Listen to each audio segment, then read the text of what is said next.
Anda kembali di Kompas Pagi Saudara dan kali ini kita akan mengulas harian Kompas edisi Kamis 30 November 2023. Di sini ada judul besar iklim ekstrem bebani warga miskin 5 kali lipat.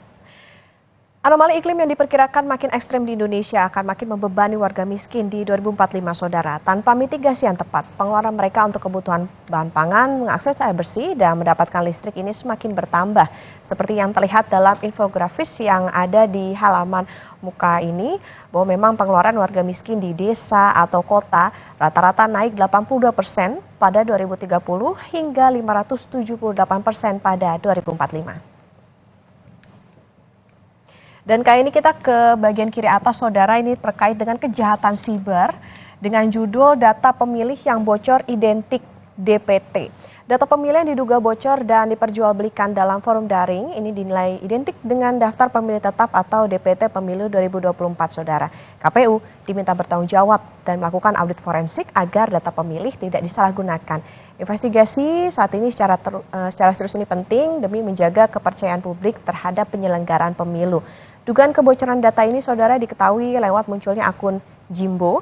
Ini memasarkan sekitar 204 juta data yang diduga merupakan data pemilih yang diklaim milik KPU. Data ini dijual senilai 74.000 dolar Amerika atau 1,1 miliar rupiah. Dan saat ini KPU tengah menelusuri dugaan kebocoran DPT Pemilu 2024 bersama Badan Siber dan Sandi Negara, Direktorat Tindak Pidana Siber Polri, Badan Intelijen Negara, dan Kemenkominfo. Sekarang kita bergeser ke halaman 15, Saudara. Ini dia.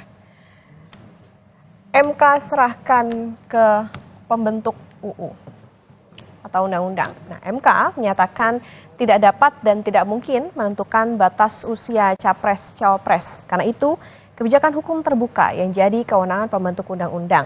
Meski tidak disebut secara eksplisit dalam amar putusan, namun MK mengungkap rumusan alternatif syarat batas usia minimal capres-cawapres ini adalah pernah menduduki jabatan sebagai gubernur. Meski tetap MK menyerahkan pengaturan alternatif itu ke pembentuk undang-undang melalui revisi Undang-Undang Nomor 7 Tahun 2017 tentang Pemilu. Tapi jika memang pembentuk undang-undang ingin mengatur alternatifnya, maka perubahan itu akan berlaku di 2029 dan seterusnya.